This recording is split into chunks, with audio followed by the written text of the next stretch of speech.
Salut tout le monde et bienvenue à notre nouvel épisode de Campus et Confiance. Aujourd'hui, nous parlons d'un thème légèrement plus personnel, le succès, la fierté et les conseils que nous donnerions à notre mois de première année. Oui, nous couvrons certainement des sujets intéressants et personnels aujourd'hui, mais j'espère que ça va permettre à nos spectateurs et auditeurs de mieux nous connaître. Alors plongeons dans le premier thème dont nous discuterons aujourd'hui. C'est quoi ta définition personnelle du succès? Wow, bonne question. Honnêtement, ma définition de succès change d'année en année et a surtout beaucoup changé à l'université. J'ai du mal à ne pas corréler le succès avec l'obtention des bonnes notes ou avec un bon emploi, mais je réalise maintenant qu'il faut trouver un équilibre entre tout dans nos vies.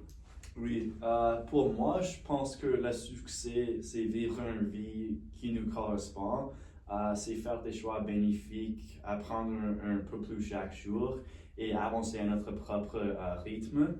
Le succès, c'est aussi construire des liens solides avec ceux qu'on aime et même avec ceux qu'on n'apprécie pas.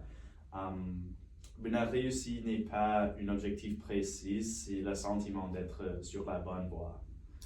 Oui, c'est intéressant. Je pense que j'ai toujours associé le succès avec la liberté, même pas juste financière, mais la liberté de choisir mes projets, mon emploi du temps et les personnes avec qui je travaille. Donc, c'est plus une idée de contrôle sur votre vie. Oui, absolument. Le succès n'est pas de tout avoir, c'est d'en avoir assez pour vivre comme on veut. J'aime ça. C'est un peu fou comment nos définitions changent à mesure que nous grandissons. Je pense qu'à 18 ans, j'aurais dit réussir, c'est être reconnu, mais maintenant c'est plutôt comme être en paix. Oui, et comment réussir sans que cela ruine votre santé mentale? Ok, maintenant qu'on a défini le succès, c'est quoi ta plus grande fierté?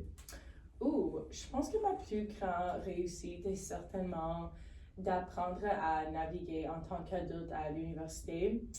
Il y a beaucoup de choses qui entrent dans l'apprentissage de la vie seule, comme vivre avec des personnes qui ont des personnalités différentes et des expériences de vie différentes, et apprendre à travailler et à payer l'épicerie, apprendre à déléguer mon temps à différents engagements.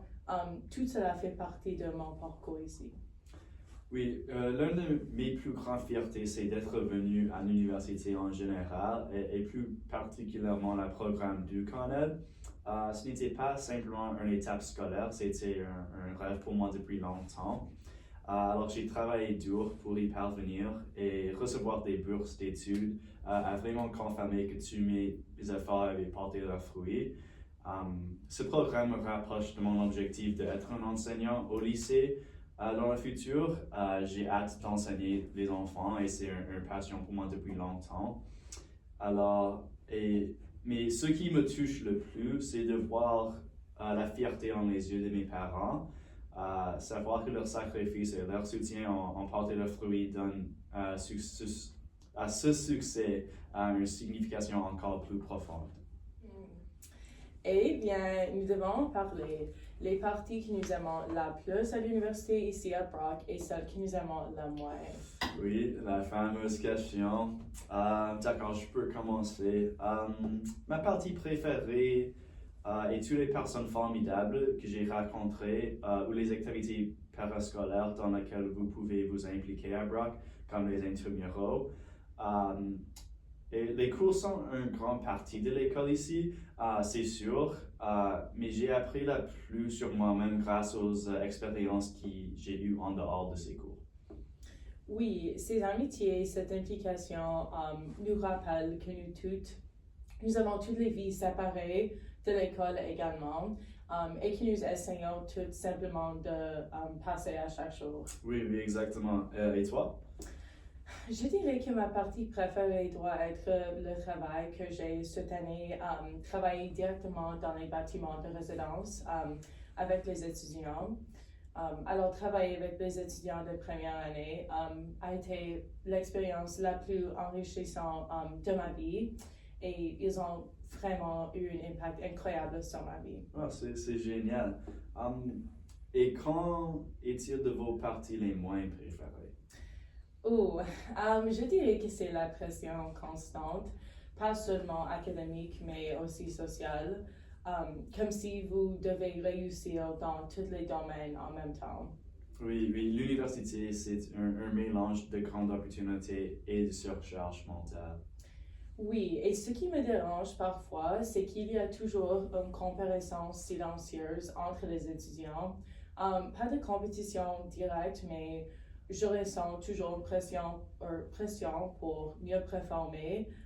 Et quand je ne le fais pas ça, j'ai l'impression que je suis en retard. Oui, bien sûr. Et pourtant, tout le monde est dans le même bateau. Oui. Parce que nous pensons être seuls à stresser, mais ça, ce n'est pas vrai. Chacun fait face à ses propres batailles mentales et ses propres facteurs de stress à la fin de la journée.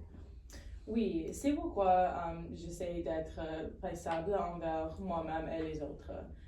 Et toi, quelle est la partie de l'université que tu préfères le moins? Ma partie que je préfère le moins à l'université, c'est sans doute le stress constant. Comme on a dit, entre les examens, les travaux et les projets, il y a des moments où tout s'accumule en même temps, plutôt à la fin de la semestre. Okay. C'est pas toujours facile de rester motivé. Dans ces temps, surtout quand il y a plein d'autres choses amusantes à faire avec des amis ou juste pour relaxer un peu. Oui. Mais j'essaie de transformer ce stress en une énergie positive et me rappelant pourquoi je suis là et que je peux tout accomplir. Même si ce n'est pas ma partie préférée, ça m'apprend beaucoup sur la discipline et l'organisation. Oui, je comprends tellement. Alors maintenant, en réfléchissant à tous les thèmes que nous avons abordés tout au long de l'épisode de cette semaine, nous allons conclure en parlant de quelques conseils clés que vous donneriez à votre moi de première année. Je lui dirais qu'elle n'a pas besoin de tout comprendre. Sérieusement, j'étais tellement stressée tout le temps. Parfois, j'aurais aimé vivre plus dans le moment et je l'ai pris pour acquis. Si je pouvais revivre la première année, j'essaierais de profiter davantage des moments d'insouciance sans essayer de tout contrôler. Oui, bien sûr, je comprends cela. C'est un peu fou comment nous mettons tout ce stress sur nous-mêmes. Je me dirais que je n'ai rien à prouver. Sur un moment, je suis comparé à tout le monde et j'aurais vraiment dû être plus concentré sur ce que je pouvais contrôler et non sur ce que tout le monde d'autre faisait. Exactement. Et n'ayez pas peur de demander de l'aide. Nous avons tendance à croire que chacun peut tout gérer par lui-même, mais les personnes les plus fortes savent quand demander de l'aide. Oui, je me dirais aussi de me reposer un peu et faire une pause. Oui. Avant qu'on termine l'épisode, on voulait ajouter un dernier thème qui, honnêtement, est super important dans nos parcours. C'est notre relation avec le français et pourquoi on a choisi de poursuivre à l'université. On parle souvent entre nous, mais jamais vraiment. Oui, absolument. Pour moi, mon parcours avec le français a toujours été un mélange d'amour et de stratégie. J'ai toujours su que j'aimais le français. Depuis un jeune âge, j'entendais la famille de mon père à Montréal parler en français et j'ai été captivée par cela. Je l'adore tout au long du primaire et du lycée, donc c'est à peu près une évidence pour tout le monde que j'allais poursuivre à l'université. Alors quand je suis arrivée ici à Brock, j'ai vraiment réalisé que connaître deux langues ouvre de nombreuses portes pour les gens. Ça me reconnecte à des enseignants que j'admirais, à des élèves que j'aidais et même une vision de moi-même qui avait envie de transmettre quelque chose. Le français, c'est devenu une façon de me dépasser, mais aussi de m'exprimer différemment. C'est une langue qui m'a appris la patience, la nuance et surtout la confiance. Oui, je comprends tellement ça. Mon parcours, je suis désolé, avec le français est très personnel. Je l'ai choisi parce que c'était plus qu'une langue, c'est vraiment une possibilité. J'ai toujours aimé la beauté de la langue, la culture, la littérature et même la façon dont les idées sont différentes en français. Oui, et il y a aussi la communauté. En étudiant le français, ça me permet de reconnaître des gens qui partagent la même passion, mais aussi les mêmes difficultés. On se comprend qu'on essaie de penser en français avant de parler, ou qu'on bloque sur les mots qu'on connaît depuis 10 ans. C'est une expérience super humaine. Oui, bien sûr. Pour moi, choisir de poursuivre le français, c'était un engagement envers moi-même. Je voulais être capable d'enseigner une langue qui demande de la pratique et beaucoup de bienveillance. Et je trouve ça tellement cool d'imaginer qu'un jour, je vais transmettre ça à des élèves. Oui, c'est ça qui me motive aussi. Enseigner le français, ce n'est pas juste enseigner des conjugaisons, c'est à enseigner la patience et la curiosité. Et surtout, c'est transmettre une partie de notre propre parcours, de notre propre effort à des étudiants. Et honnêtement, qu'on devienne enseignant ou pas, cette langue fait maintenant partie de notre identité.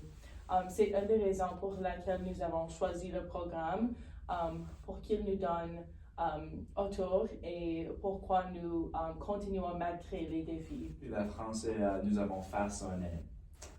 Et je pense que c'est une belle façon de résumer ça. Ce n'est pas seulement une langue qu'on apprend, c'est une langue qui nous accompagne. Wow! Eh bien, je pense que nous pourrions en parler pendant des heures, mais nous allons nous arrêter ici pour aujourd'hui. Oui, mais j'aime cette idée de mesurer le succès autrement. Exactement. Et peut-être que cela fait partie de la croissance. Oui. Comprendre que le succès ne consiste pas à y arriver rapidement, mais bien à y arriver. Eh bien, merci d'avoir écouté cet épisode de podcast. Si vous avez redéfini votre idée de succès, partagez-la avec nous dans les commentaires. Nous aimons lire vos pensées. Prends soin de toi, repose-toi et souviens-toi, ton voyage t'appartient. À la prochaine fois.